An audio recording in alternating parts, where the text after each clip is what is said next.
Saint میں opposition اکثریت کے باوجود یہ بل انہوں نے کیسے منظور کرانے دیا؟ پس پردہ کچھ چل رہا ہے؟ کیا حکمت عملی تھی اس کے پیچھے؟ اس میں کتنی ریاضی لڑانی پڑتی ہے کہ وجوہات کیا ہو سکتی ہیں کہ اکثریت بھی آپ کی، اور جو عذر دے رہے ہیں لیڈر وہ جو ہے گیلانی صاحب کہ یہ کل ایسا تھا کہ کل کی تقریبات ہو رہی تھی، وہ میں چھوڑ کے نہیں آ سکتا تھا، اس لیے میں نہیں آیا، تو اتنا کوئی نہیں ہوتا۔ لین دین کے معاملات پاکستان میں پہلے نہیں ہوتے رہے، ڈیلز نہیں ہوتی رہی، کوئی بینظیر بھٹو نے کی، آصف زرداری نے کی، یہ ہمارے جو صاحب کیا ہے، صاحب انقلاب، صاحب ووٹ کی عزت، یہ کبھی سرور پیلس، کبھی ادھر، کبھی وہاں، کبھی پلیٹلیٹ کاؤنٹس نیچے، تو یہ تو یہاں پہ، اور جب ہمارے جو بااختیار لوگ ہیں معاملات کرنے آتے ہیں تو قیمت کتنی لگاتے ہیں؟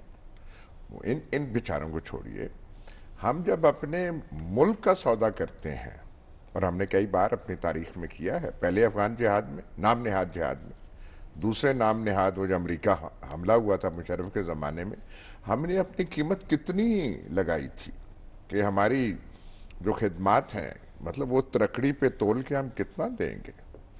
ہم تو بکاؤ مال ہیں۔ ہاں، ہمارے دعوے جو ہیں ان پہ آپ نہ جائیے، وہ جو ہے، اور ہمیں جب کبھی بھول بھی جائیں تو ہمیں کہا جاتا ہے اور ایٹمی طاقت ہے ہم، ایسے ہم اور ایسے کہتے ہیں، آگے سے لرز جاتا ہے، اور جسے ہم کہتے ہیں دشمن، وہ کل آرمی چیف نے بھی کہا دشمن کے خلاف، وہ لاہور میں، ہاں لاہور ہی تھے، لاہور گیرزن میں، دشمن کے خلاف متحد ہونا ہے سب کچھ۔ یہ سارا ڈرامہ اور ناٹک پیچھے سے سارے مل کے، اور گورنمنٹ اور یہ اور وہ جو مکے دکھانے والے، وہ سب تک نہ ہو تو یہ ایسا ہو سکتا ہے؟ ناٹک، چھوٹی چھوٹی فائدے ہوتے ہیں۔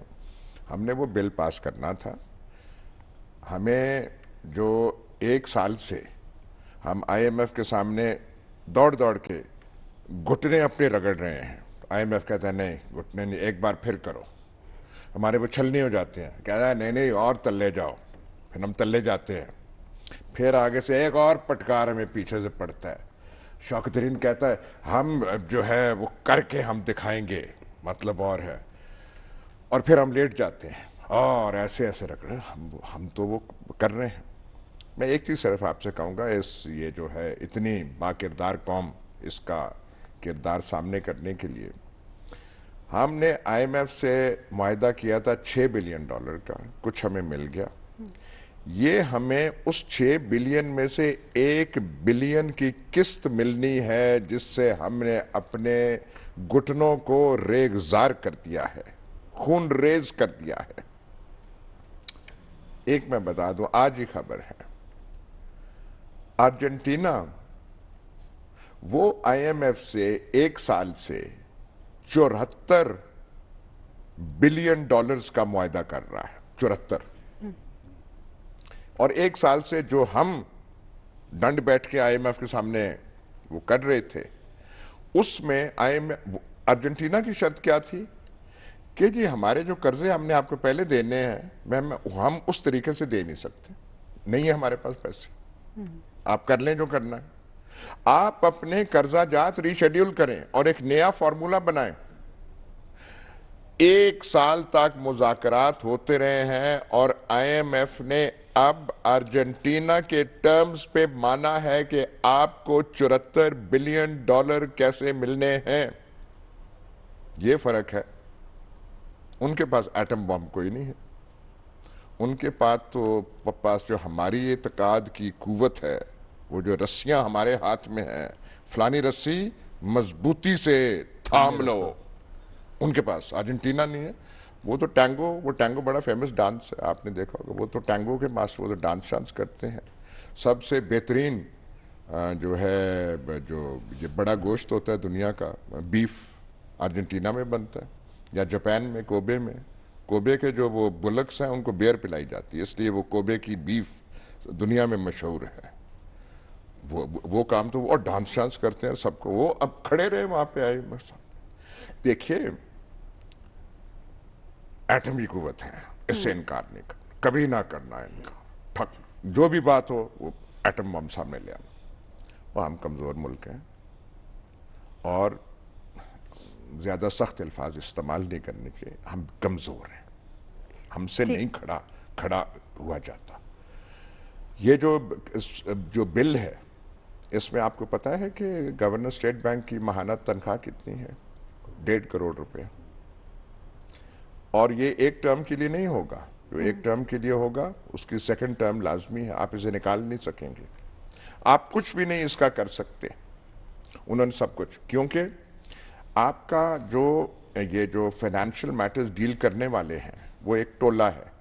سارا واشنگٹن پلٹ ہے. یہ جو ہے عشرت حسین ہے, یہ فلانا شیخ ہے, فلانا ترین ہے, ایک ہی بالکل بینچوں پہ بیٹھنے والے. وہ ہوتا نا کہ وہ government primary school middle class کی فلانی بینچوں پہ بیٹھتے تھے, یہ سارے ایک بینچوں پہ بیٹھنے والے, باری باری نوکر.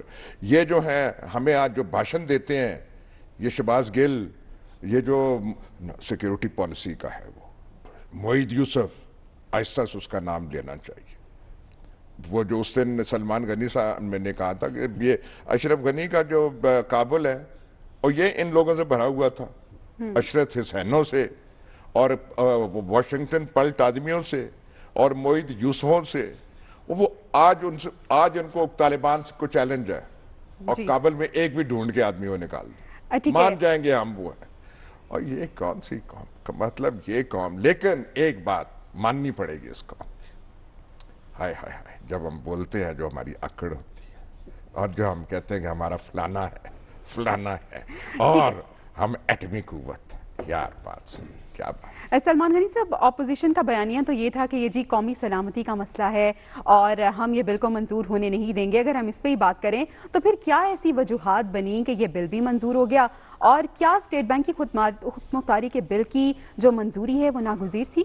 دیکھیں, میرا خیال ہے کہ بہت کچھ ایاز صاحب نے اپنے انداز کے اندر واضح کر دیا. ایاز صاحب نے کہہ دیا کچھ بل جو ہیں وہ پاس ہونے ہوتے ہیں, ہمیشہ کی وہ طرح. صرف پولیٹیکل فورسز کی ضرورت نہیں ہوتے. اور یہ بل تو خالصتاً اپوزیشن کی وجہ سے پاس ہوا ہے, اس لیے کہ سینٹ کے اندر اکثریت جو ہے وہ اپوزیشن کی ہے. اور آپ نے اپنے ابتدائیے میں کہا کہ وہ یوسف رضا گیلانی صاحب کو تنقید کا نشانہ بنا رہے ہیں. نہیں, تنقید کا نہیں, وہ تو ان کا شکریہ ادا کر رہے ہیں. اور آپ کی پاکستانی سیاست کا المیہ دیکھیں کہ جب یوسف رضا گیلانی صاحب سینیٹر منتخب ہو رہے تھے قومی اسمبلی سے, تو ساری اپوزیشن مسلم لیگ نون سمیت ان کی پشت پہ کھڑی تھی. اور جب وہ جیتے, وہ کس کا شکریہ ادا کر رہے تھے؟ حکمران پارٹی کے اراکین اسمبلی کا. اور کل جب یہ بل پاس ہوا ہے تو آج حکمران پارٹی کس کا شکریہ ادا کر رہی ہے؟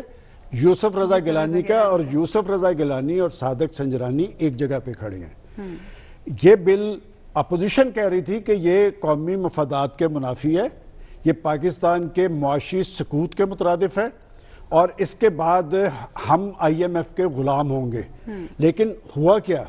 دیکھیں, بات یہ کہ یہ کون کون غائب رہا, کیوں کر غائب رہا. حضرت قائد اعظم کے حوالے سے ایک فکرہ اکثر کوڈ ہوتا ہے کہ اسٹرگل کے دوران انہوں نے کہا تھا کہ میری جیب میں کھوٹے سکے ہیں, لیکن اسٹرگل ہمیں کرنی ہے, ہمیں اپنے منزل تک پہنچنا ہے. میں سمجھتا ہوں کہ پاکستان کی سیاسی اور پارلیمانی تاریخ میں یہ کھوٹے سکے ہر پارٹی کے اندر موجود ہیں. مجھے یاد پڑتا ہے کہ صادق سنجرانی صاحب کے خلاف جب تحریک عدم اعتماد آئی تھی, کھڑے تو پورے ہوئے تھے, لیکن اس کے بعد کیا ہوا تھا کہ کیسے غائب ہوئے. اور انہی پولیٹیکل پارٹیز نے کہا تھا کہ ہم اپنے ان سینیٹرز کا پتہ چلائیں گے اور انہیں بے نقاب کریں گے. آج تک اس کمیٹی کی رپورٹ نہیں آئی.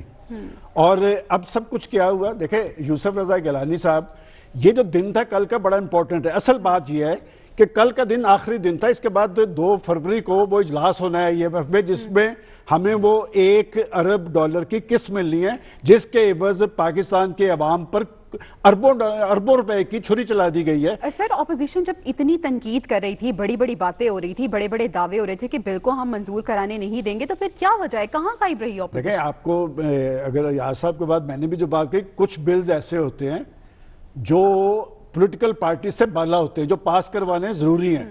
اور اس وقت تو آپ کا سب کچھ, دیکھیں وہ جو بات ابھی کر رہے تھے کہ یہ جو 8-10 لوگ ہیں, میں ہمیشہ ان کا نام لیتا ہوں کہ یہ کون لوگ ہیں.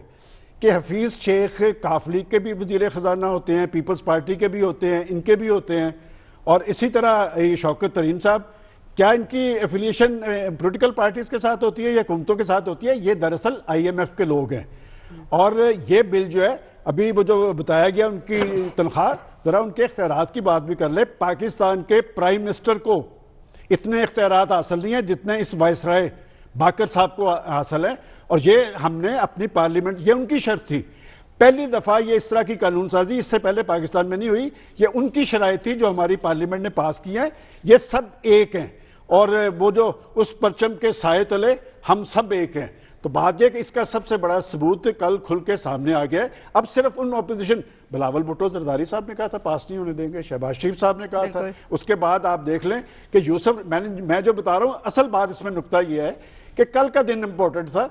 اس کے بعد تو اجلاس نہیں ہونا تھا، 2 فروری کو اجلاس. تو یوسف رضا گیلانی صاحب جو وہاں پر گئے ہیں، غلام ربانی کھر صاحب بڑے محترم ہیں، ان کی ڈیتھ سے 5-6 روز پہلے ہوئی ہے.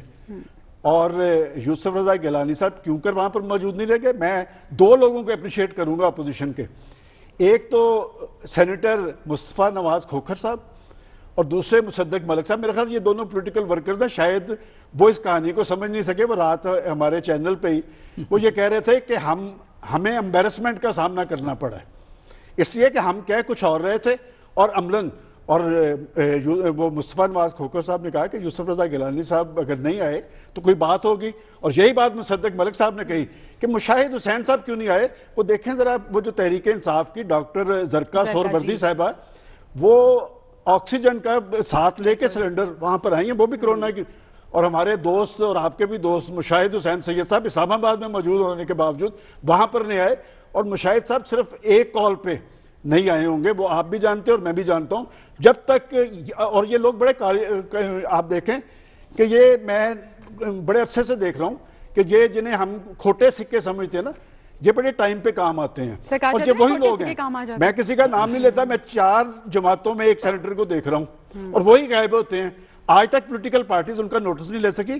اور یہ خاص لوگ ہوتے ہیں جنہیں پارٹی لیڈرشپ کا اعتماد حاصل ہوتا ہے کہ وہی 10-15 لوگ ہیں.